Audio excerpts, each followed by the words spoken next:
prometeu, que vai morar no céu. Então, para morar no céu, nós temos que andar com Cristo, caminhar com Cristo e permanecer com Cristo. Porque sabemos que um crente que pega atalho, ele cai no poço. E quem cai no poço, para sair, dá trabalho, né, irmãos? É verdade. Eu vou estar lendo 3 versículos. Vou ler o versículo 14, o 20 e o 21. Diz a palavra do Senhor: por causa disso, me ponho de joelhos perante o Pai de nosso Senhor Jesus Cristo. Ora, aquele que é poderoso para fazer tudo muito mais abundantemente, além daquilo que pedimos ou pensamos, segundo o poder que em nós opera. A esse a glória na igreja por Jesus Cristo. Deus abençoe. Em todas as gerações, para todo o sempre. Amém. Os irmãos que levantaram podem sentar, em nome de Jesus. Versículo 21 me chama a atenção. Quando o apóstolo Paulo escreve: a esse glória na igreja.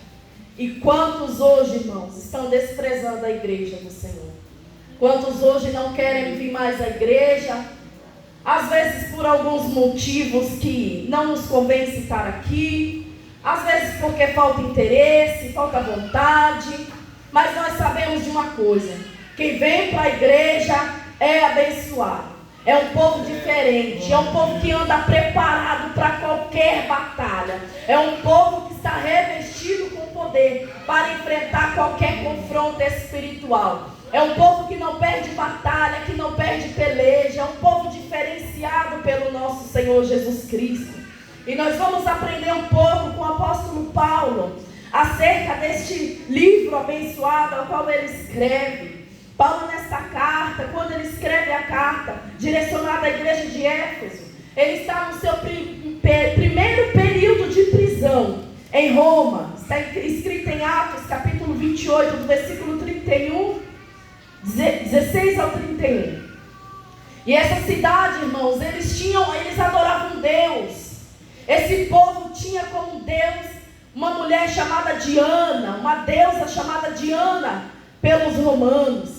Era um povo pagão que cultuava esse ser, que tinha olhos, mas não via, tinha ouvidos, mas não ouvia, tinha boca, mas não falava, tinha mão, mas não apalpava, tinha pé, mas não caminhava. Deusa Diana era uma estátua construída pela mão do homem, o qual aquele povo depositava toda a sua fé naquele ser que nada tinha para agregar na vida daquele povo.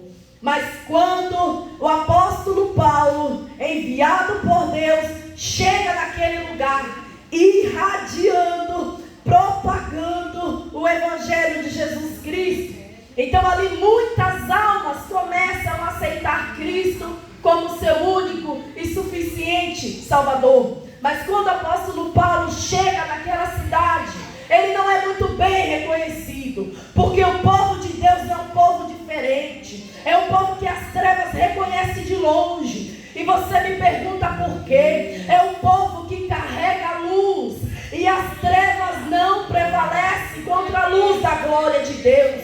Aquele povo rejeita o apóstolo Paulo, mas ele estava direcionado pelo Senhor, porque o povo que ora tem direção. E quando nós recebemos direção, o caminho nos leva a grandes propósitos. Ainda que de imediato nossos olhos não vejam, não contemple, mas Deus opera. Então, quando o apóstolo Paulo chega naquele cenário, havia muitas e muitas pessoas cultuando aquele Deus. Mas o apóstolo Paulo recebe uma estratégia de Deus naquele momento. Ele não desfaz daquele povo que estava cultuando aquela deusa pagã. O apóstolo Paulo usa isso como estratégia. E ele diz àquele povo: vocês estão cultuando, mas não sabem a quem. E ali ele leva aquele povo, o verdadeiro Deus, o único que é digno da honra, da glória e do louvor. Quando o salmista escreve no Salmo 115, diz: não a nós, Senhor, não a nós, mas ao teu nome da glória, porque Ele foi e sempre será o nosso único Deus. E durante essa viagem do apóstolo Paulo, que ele reside lá por cerca de 3 anos, o ministério dele é marcado por muitos milagres poderosos, coisas incríveis e totalmente fora do normal acontece naquele lugar. Em Atos capítulo 19, a palavra de Deus afirma que até o lenço do apóstolo Paulo, quando ele colocava sobre alguém, a pessoa era curada, a enfermidade caía por terra. A unção sobre a vida daquele homem era tão grande que até mesmo o jaleco dele era tão cheio do poder de Deus que os demônios conheciam de longe. É certo que quando ele chega nessa cidade, há uma jovem possuída por um demônio, aleluia, ela reconhece que ele é o homem de Deus. Mas também neste mesmo livro de Atos, no capítulo 19, a palavra do Senhor diz que havia ali um grupo de homens. Esses homens, eles eram homens enganadores. Quando eles viram o apóstolo Paulo cheio do poder, da autoridade, os demônios se submetendo à autoridade que Jesus o concedera, aqueles homens tentaram imitar o apóstolo Paulo. Eles tentaram fazer o mesmo. E a palavra do Senhor diz que quando aqueles homens entraram em uma certa casa, havia uma pessoa possuída por um demônio. Creio eu que não era qualquer um, porque eles são organizados. Há do menor e do mais pior. Não vou dizer poderoso, porque poderoso é Jesus. Mas quando aqueles homens, tentando imitar o servo de Deus, tentam expulsar aquele ser maligno, eles são envergonhados. O próprio ser maligno os envergonha. Sabe o que isso quer dizer? Crente que não ora, que não tem comprometimento com a palavra, que não busca incessantemente a presença do Senhor, que não reconhece a autoridade de Jesus, que não anda com Jesus, que não fala com Jesus, que não o conhece, não tem autoridade sobre os demônios. Quem não ora, irmãos, não tem poder. Porque em Atos, quando há o Pentecostes, o que aquela igreja estava fazendo? Estava orando. Não há avivamento sem oração. Não há avivamento sem arrependimento. Não tem como haver arrependimento, aleluia, se não for através da oração, da palavra de Deus, que nos confronta. Porque nós só nos arrependemos dos nossos pecados quando nós conhecemos a palavra de Deus. E o que nos leva a ter fé é a palavra de Deus, é ouvir a palavra de Deus. Mas um crente que ora, que busca, que tem poder e autoridade, ele não pode ser envergonhado. Contudo, o crente que não ora, ele não tem identidade espiritual. Apóstolo Paulo tem a identidade espiritual. Todos nós aqui temos uma identidade. E é como o pastor mesmo já pronunciou. Às vezes a gente tem que ser meio fora do normal. Tem que buscar conhecimento da fonte. Porque nós não temos tudo na Bíblia. A Bíblia é um resumo, a Bíblia é um manual. É a palavra de Deus. É o caminho que nos leva a nos aprofundar. Ezequiel pensava que estava tudo bem. Estava tudo bom, o ministério dele estava uma maravilha, mas Deus tinha algo a mais para acrescentar na vida daquele homem. Então quando ele está chegando no templo, tem um anjo do Senhor, e Deus através do anjo leva Ezequiel às águas profundas. E quando vai chegando a um certo ponto, o profeta começa a se assustar. O que essa palavra nos diz? Crente que não tem raiz na palavra de Deus não está preparado para as profundezas, não está preparado a receber mais do Senhor, porque quem acrescenta ainda é Jesus. Mas infelizmente vivemos num tempo tão difícil. A decadência espiritual fica cada vez mais clara. Eu acho lindo, lá em Lucas, quando Jesus está com os discípulos. Jesus é o melhor modelo de homem de oração que devemos seguir. Ele foi e sempre será o nosso maior exemplo. Jesus não está obrigando os discípulos a orar. Jesus não puxa a orelha dos discípulos para orar. Jesus não fica no pé dos discípulos para orar. Mas Jesus, por sua vez, é um grande exemplo de homem de oração. E eu acho lindo, em Lucas capítulo 11, versículo 1, quando os discípulos falam para o Senhor: Senhor, nos ensina a orar. O interesse parte deles. Porque quando nós temos alguém que nos impulsiona, alguém que traz para nós uma certa influência espiritual, essa pessoa nos serve de âncora, de ponte, de suporte. Ela é como um farol em meio à escuridão, que nos dá uma certa direção à oração. Mas quando nós não temos um exemplo, não podemos desistir, porque há alguém que habita em mim e habita em você. Nós não vemos, mas Ele nos vê. Muitas vezes nós não ouvimos, mas Ele tudo ouve, Ele tudo contempla, porque às vezes nós não conseguimos abrir a boca em meia oratória, mas Ele sonda o coração. Ele vai lá naquela profundeza do nosso espírito, da nossa alma, e extrai de nós aquelas palavras que só Ele tem o poder para levar ao trono. Mesmo no dia da dificuldade, não podemos esquecer que a oração ainda é o caminho que nos leva a Deus. Não tem outro caminho. O caminho é um só. Mas infelizmente, meus irmãos, eu não sei vocês, mas acontece muito comigo. As pessoas estão terceirizando o que Deus entregou para que elas façam. O que Jesus na cruz do Calvário nos deu. Tem pessoas que não querem mais orar, não querem buscar. É tanto pedido de oração. Esses dias nós estávamos conversando com o irmão, e o irmão até brincou comigo e falou assim: irmã Carla, você agora é disque oração, porque é tanto pedido, irmão. E o Espírito Santo, pela misericórdia, Ele nos dá o discernimento de quem realmente precisa e de quem só quer se aproveitar. Mas é nesse momento que nós devemos executar com sabedoria a estratégia, a autoridade que a nós foi dada. Porque recebemos tudo com tanto sacrifício. Eu creio aqui que não é fácil. Às vezes nós ficamos 10 minutos de joelho, a coluna dói, o joelho dói, tudo dói. Mas mesmo assim nós estamos ali buscando. As pessoas não reconhecem que o acesso está livre.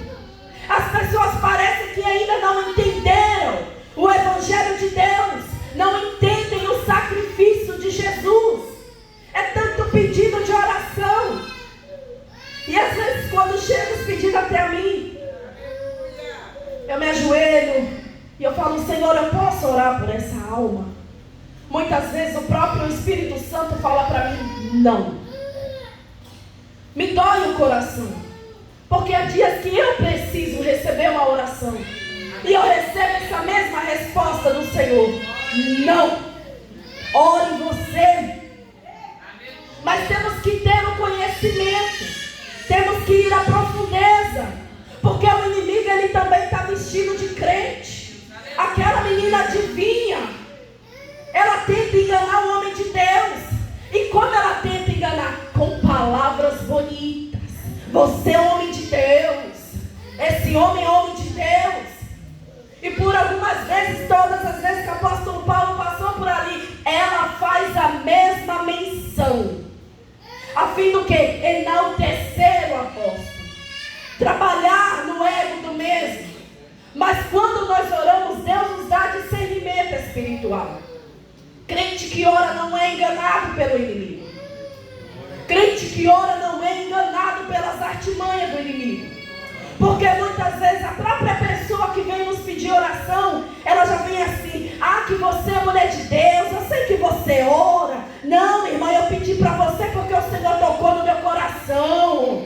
Vamos estar atentos, irmãos, porque o inimigo ele é sujo. Quantas vezes eu orei, mesmo fraca, eu orei, fui lá, me pôs de joelho, intercedi por aquela vida. Depois o inimigo entrava na minha casa para me afrontar. Temos que ter estratégia, irmãos. O mundo espiritual não é brincadeira. E temos que estar atentos. Porque o inimigo hoje em dia, ele está usando estratégias diferentes. Ele não trabalha da mesma forma o tempo todo.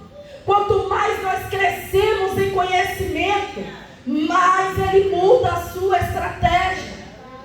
Tinha uma irmã, pastor, que ela me bajulava tanto. Pensa no irmão que me bajulava. Ainda, cara, que você é mulher de Deus, que você ora. E aí eu falei para o meu esposo, falei, isso está estranho. Jesus diz em Mateus capítulo 5 que nós seremos odiados, perseguidos, caluniados. E por que essa irmã usa tanta palavra bonita na minha vida? Falei, Deus, tem algo errado ali. Porque não é isso que o crente tem que ouvir, irmãos. E ali quando eu fui orar ao Senhor, o Senhor falou, não ore. Porque ela não quer oração. E eu falei, Senhor, então eu não vou orar. Um certo dia encontrei essa mesma irmã. E ali ela me testemunhou algo. Ai, irmã Carla, lembra quando você orou por mim? Eu orei por ela até a primeira vez. Então eu estava com câncer. E depois que a irmã orou por mim, Deus falou para mim que era para mim esperar no Senhor, porque Ele estava no controle. Eu falei, amém, irmã. Eu não lembro, porque não foi eu que falei, não foi eu que revelei. Mas a irmã está falando a mim. E ela falou, eu fui curada. Eu falei, glória a Deus, me alegrei com ela. E eu falei, está vendo, Senhor? Recebeu a cura, mas não voltou para agradecer. Não que eu seja digna de agradecimento, não. Porque nós não fazemos nada. Mas o que é que custava, irmãs? Da mesma forma que veio pedir, ela vinha e falou, irmã, que ela foi curada, glória a Deus, se alegra comigo. Então Deus muitas vezes nos adverte, nos corrige, porque Ele conhece o íntimo da pessoa. Nós vemos a aparência, mas o Senhor conhece o coração, a intenção. Então oração não é brincadeira. Eu sempre falo para minhas filhas, na hora de orar, se comportem, tenham temor, porque o reino de Deus está ouvindo, mas as trevas também. E quando você está ali de qualquer jeito, irmãos, o inimigo pela nossa afeição, ele percebe. Quando nós estamos ali em espírito e em verdade, é somente por estar. Como os fariseus, que orava e não passava daquilo. Não tinha intimidade com Deus, não tinha relacionamento profundo com o Senhor. E é um dos motivos que o apóstolo Paulo escreve essa carta à igreja de Éfeso. Ele está tentando resolver alguns problemas nessa igreja, inclusive os falsos ensinamentos. No capítulo 1, o apóstolo Paulo está invocando, aleluia, a presença de Deus, a paz, a graça do Senhor. Porque não tem como nós nos colocarmos de joelhos sem antes invocar o Deus soberano, sem antes invocar a graça. Isso que nos desperta a saber que a oração é perigosa. Não podemos orar de qualquer forma. Quando o apóstolo Paulo no capítulo 1 ele invoca a paz de Deus e a graça, é como se ele estivesse falando, Senhor, eu sei que eu não sou digno de estar na tua presença, mas por favor tenha misericórdia da minha vida, que a tua graça não me permita ser consumido. Quando Moisés está prestes a subir o Monte Sinai para falar com Deus, o sacerdote se acovarda. Não, Moisés, vai lá você. Ficam com medo de morrer na presença do Deus soberano, irmãos.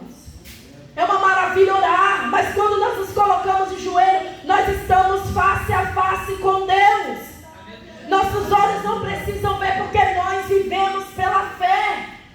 Quantas vezes nós nos ajoelhamos e quando levantamos obtemos uma resposta do Senhor. Isso é sinal de que Deus estava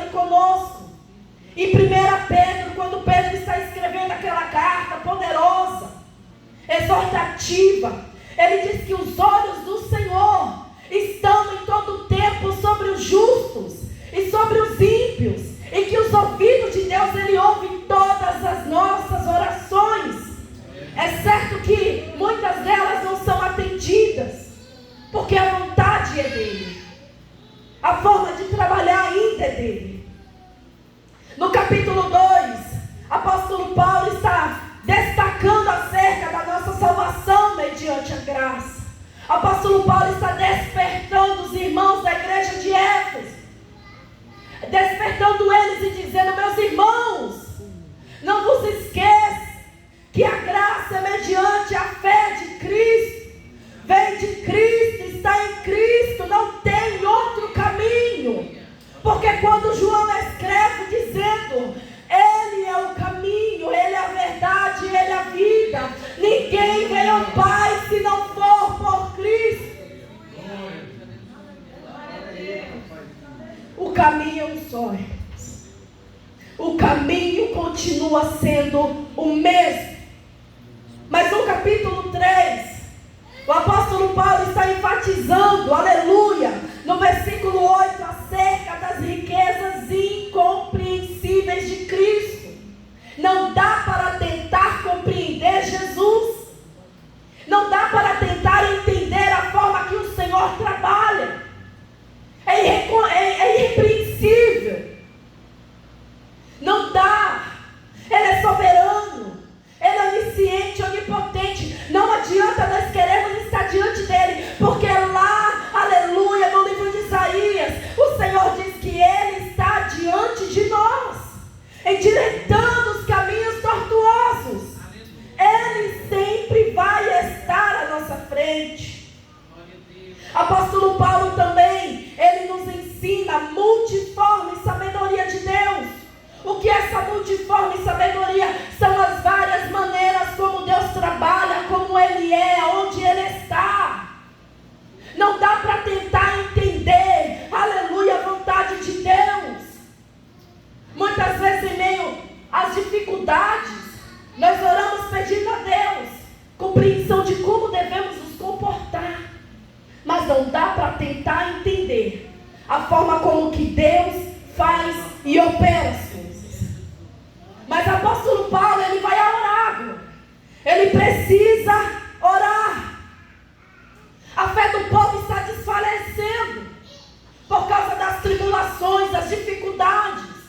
Nada diferente de Pedro, quando o inimigo pede a Jesus para se andar com Pedro, para desfalecer a fé daquele homem. E o que Jesus faz? Jesus ora pela vida de Pedro, porque Jesus sempre teve um plano na vida de Pedro. Jesus está intercedendo sobre a minha e a sua vida, porque Deus tem um plano na minha e na sua vida, e o inimigo não tem poder para anular, ele não tem poder para impedir. O apóstolo conhece essa igreja, sabe a influência que a mesma transmite naquela cidade pagã. O povo está desfalecendo na fé. E agora o apóstolo Paulo está diante do Pai e diz para ele: Senhor, por esta causa, por causa disso, desses acontecimentos, eu me coloco de joelho.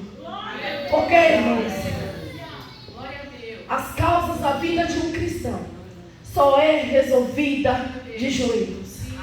As nossas dificuldades, os nossos problemas, nós só alcançamos solução, a intervenção divina, através do joelho. Não tem outro meio. Esses dias eu estava assistindo um vídeo e eu vi uma mulher dizendo: não, irmãos, aqui tem oração, mas o louvor também é uma oração. Ali ela estava dizendo a uma multidão de cristãos, irmãos. Não era gentil, não era ímpio, era povo crente, substituindo a oração pelo louvor. E ninguém repreendeu aquela mulher, todos concordaram. E eu falei: Senhor, o que está acontecendo conosco? Porque eu também me incluo. Quantas vezes nós tememos em repreender o irmão, a irmã?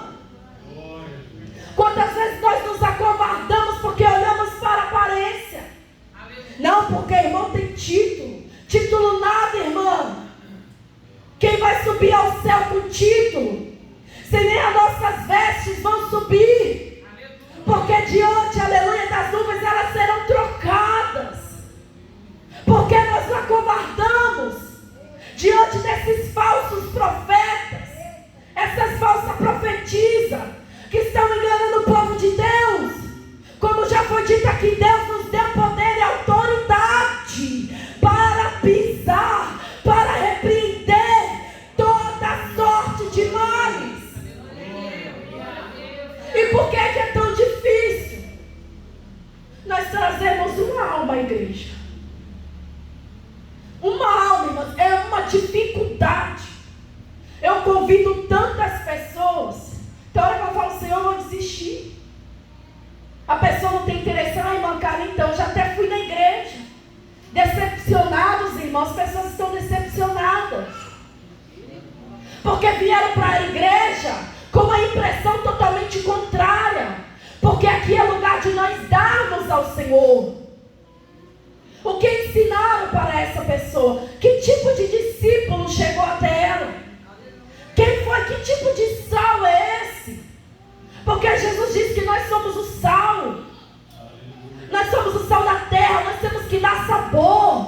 Nós temos que provocar sede. E a desculpa sempre é a mesma, a decepção. Irmãos, temos que olhar para Jesus. Nós somos falhos.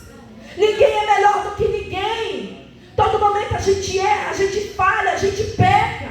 Até um pensamento contrário já é pecado. Está chegando o tempo, irmãos, de que cada vez mais será mais difícil. É por isso que o Senhor vai abreviar os dias. E eu creio que já está sendo abreviados. Senão nenhuma alma sobe, irmãos. Cada dia está mais difícil. É difícil orar, é difícil jejuar. Se abre um jejum, é tanto convite para churrasco, para banquete. O inimigo te afronta de todas as maneiras. Você está ali com tanto temor no jejum, daqui a pouco você esquece, coloca o alimento na boca. Mas nós não podemos desistir.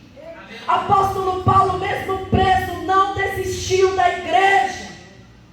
Nós temos uma liderança na igreja que também sofre as aflições por amor a nós. Apóstolo Paulo era o líder dessa igreja, mas mesmo diante das suas dores, ele não desistiu. Não desistam, a caminhada é difícil. Nós vamos sofrer, vamos passar por tribulação, vai vir tempestade, vamos ser lançados na cova dos leões, vamos jogar na fornalha, aleluia. Mas tem alguém que mesmo em meio a todos os cenários improváveis, ele não nos deixa só. Quer na cova ele entra, quer na fornalha ele entra, porque é um crente que ora, ele é guardado.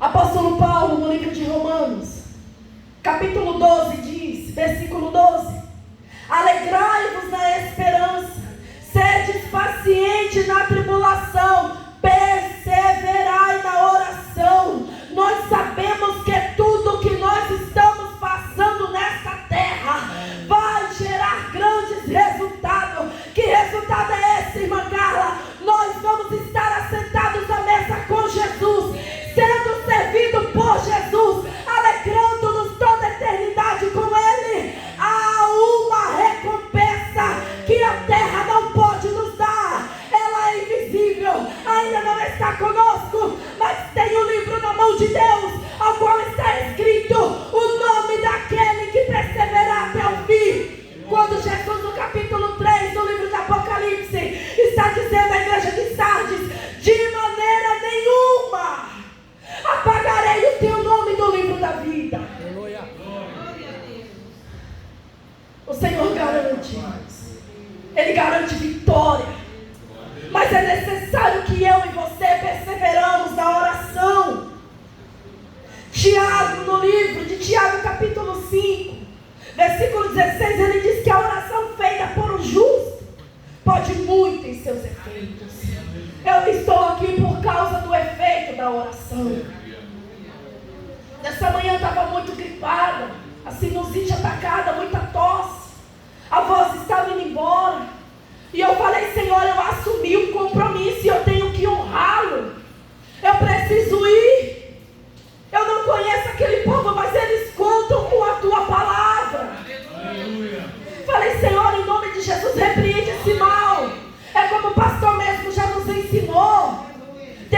fazendo as coisas fora do normal. Ali eu clamei a intervenção de Deus. E o Senhor me ouviu. E é por causa dele que nós estamos aqui. Não é por nosso mérito, igreja. É por causa da misericórdia do Senhor. É por causa da palavra. É por causa do Espírito Santo. É por causa desse poder que faz tudo mais abundante daquilo que nós pedimos, que nós pensamos, segundo o poder que nos espera. Aleluia. Quero finalizar com um testemunho, para que a igreja seja edificada. Todos nós sabemos que o tempo da pandemia foi um tempo difícil. Foi um tempo em que a esperança de muitos pereceram. Foi um tempo que muitos clamaram, mas muitos silenciaram a sua oração. Eu conhecia Jesus de ouvir falar, mas eu não andava com ele. Estava no mundo, perdida, entregue ao inimigo e às artimanhas dele. Mas eu tinha uma palavra que o Senhor liberara sobre a minha vida e a minha família. O Senhor naquele tempo pediu um posicionamento, eu nem sabia o que significava isso. Porque o discípulo veio, lançou a palavra e foi embora. Eu não entendia. Foi buscar conhecimento no Google, porque eu não entendia, mas o Senhor, Ele sabia a intenção do meu coração, nós queríamos aprender. Foi quando minha esposa, num certo dia, achou um pastor que prega a palavra na internet. Nós começamos a acompanhar aquele pastor. E nós achamos ali tanta graça naquele homem. E nós começamos a orar. Mas, irmãos, pensa no povo que tinha medo de orar. Nós tínhamos medo de fechar os olhos. E quando nós nos ajoelhávamos, parecia que tinha uma multidão de demônios nos observando. E eu creio que assim tinha. E nós tínhamos medo de fechar o olho. Às vezes meu esposo fechava, mas eu era tomada de um pavor tão grande, irmãos. Eu não conseguia fechar os olhos. O tempo se passaram, nós começamos a se apegar mais com o Senhor. E ali, mediante aquela palavra, eu estava depressiva com minhas duas filhas, vivendo pela misericórdia de Deus. Pois toda vez que eu estava manuseando um alimento com a faca, aquela voz maligna falava para mim: pega essa faca, mata as tuas filhas e depois você se mata. Mas ao mesmo tempo, irmãos, eu ouvi uma voz doce que falava comigo: não faça isso. Aleluia, glória a Deus. Você é amada do Senhor. Aleluia, se você fizer isso, você vai para o inferno. Aquela voz era a voz do Senhor, irmãos. Eu não o conhecia, mas uma palavra foi liberada. Mesmo com medo, só do fato da gente orar com temor, o Senhor já estava operando, guardando. Só que o ambiente que eu vivia era uma opressão tão grande. Eu era muito rejeitada, minhas filhas rejeitadas por pessoas do sangue, do próprio sangue. Pessoas que era para amar, para acolher. Estava rejeitando, desprezando, machucando. Mas ali eu me apeguei com o único que podia me socorrer. Porque Jesus disse: ainda que teu pai e tua mãe te abandonem, eu não vos abandonarei. Eu estava abandonada, meus pais me abandonaram no momento em que eu mais precisei, eu estava só. Era eu, meu esposo, minhas filhas e Jesus, mas eu mal conhecia Ele. Mas o nosso jeitinho, a gente orava, a gente falava com Deus, mal sabia falar, irmãos. Tinha hora que eu olhava para minha esposa, ela olhava para mim, um esperando o outro falar e não saía nada, e a gente começava a chorar. Foi então que uma intuição tão grande, mas eu creio que ali foi o Senhor dando a direção. Falou: faça uma oração meio-dia, peça meio-dia. E ali, irmãos, meio-dia eu estava na varanda daquela casa que nós morávamos. Eu olhava para o céu, mesmo com os olhos ardendo, olhando para o sol, e eu falava: Deus, se orar aqui fora, o Senhor vai me ver melhor. Eu não tinha entendimento, irmãos, que o Senhor podia entrar naquela casa. Mas ali pela fé, eu pedi somente uma coisa: Senhor, eu te peço perdão pelos meus pecados e também perdão as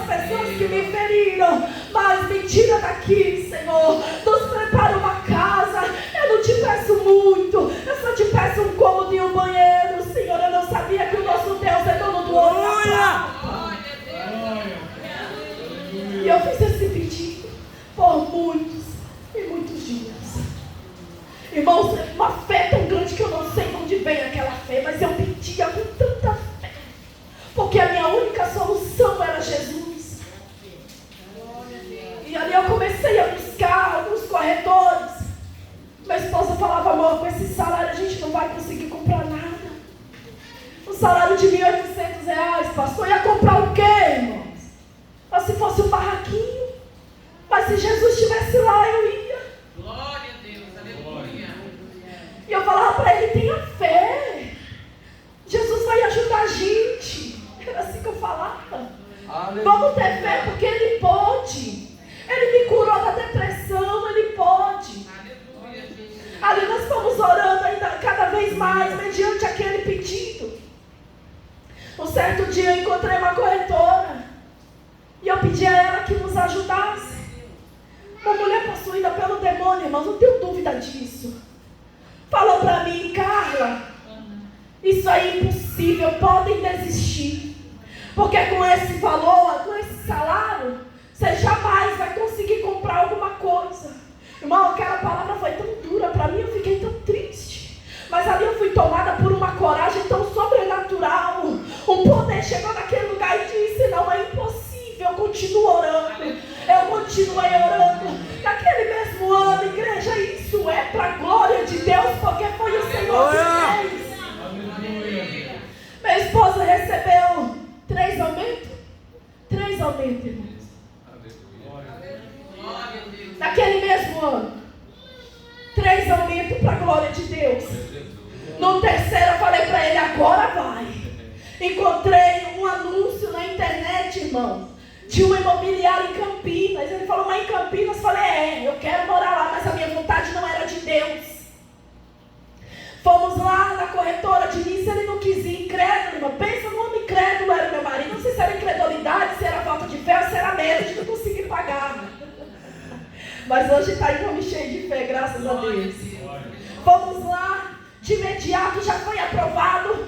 Eu tinha fé, irmão, mas aquele medinho era tão grande. Das pessoas que nos humilhou, irmãos, ver a nossa derrota. Porque é isso que o inimigo espera, ver a nossa queda.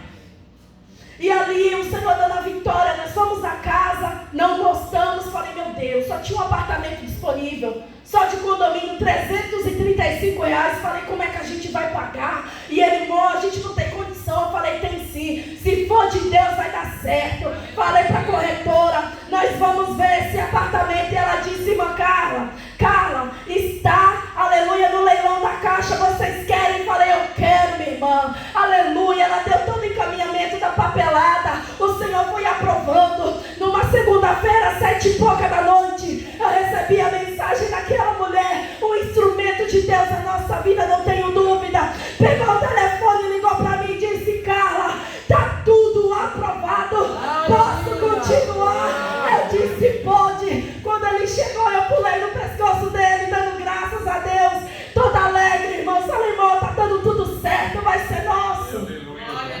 Mas ele tão preocupado. Eu falei: se for para comer pão e água por um tempo, nós vamos comer.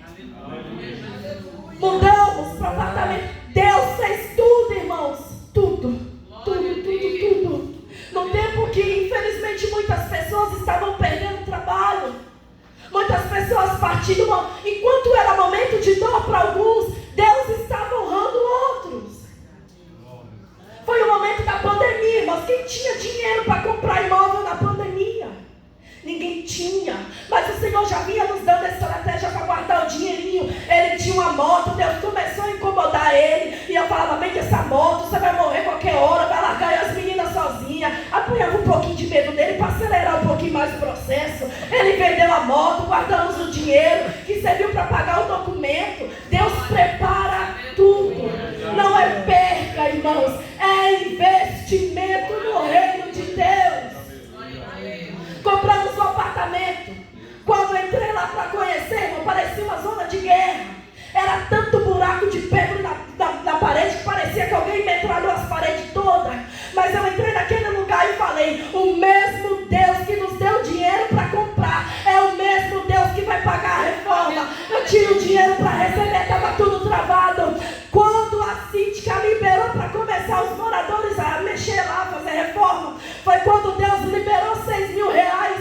Pagamos lá a metade do material, mão de obra. Deus preparou o apartamento. Deus pagou a reforma. Deus está pagando cada parcela, porque Ele é Deus. Ele honra a oração feita por um justo. Que nós possamos estar diante do Senhor com o nosso coração quebrantado, sincero, porque Deus faz. Vivemos os 2 primeiros anos com dificuldade, irmãos. Teve um dia que eu acordei, eu via, quando eu era criança, minha mãe acordando de manhã e falando: Senhor, hoje eu não tenho pão para dar meus filhos.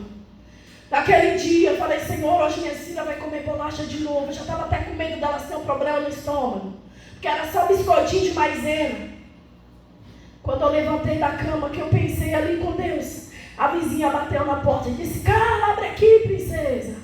Eu fui lá e falei: meu Deus, o que essa irmã quer uma hora dessa? Ali eu já estava me convertendo ao Senhor.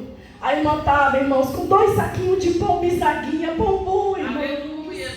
Ali eu falei: graças a Deus. Falei para minhas filhas: vamos agradecer, porque foi Deus que enviou. Aleluia. Quando nós nos sujeitamos à vontade de Deus, nós vivemos coisas incríveis.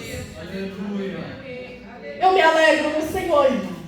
Muitas são as lutas, guerras, batalhas, mas em tudo Deus nos dá vitória, porque em Cristo Jesus nós somos mais do que vencedores. Eu acho lindo o hino da harpa 577. Quando aquela pessoa que escreveu aquele louvor, não sei se foi homem, se foi mulher, diz, né? Em fervente oração, quando teu coração a presença de Deus derramar, mas só pode fluir onde estás a pedir, quando tudo deixares voltar. Deixa voltar. Aleluia. Aquilo que é possível para ti nessa noite. Aleluia. Entrega no altar do Senhor, porque se é para a glória do nome dEle, Ele vai fazer. Assim eu agradeço essa oportunidade, deixando aqui toda a minha gratidão ao Senhor. E eu creio que Deus já está operando na vida da Duda, porque aquela menina tem sido para nós um exemplo de força, de resistência e de superação. Que Deus em Cristo possa visitar a irmã Rafaela e a família dela, e que através da oração da igreja o Senhor venha entrar com providência sobre a vida daquela pequenina. Que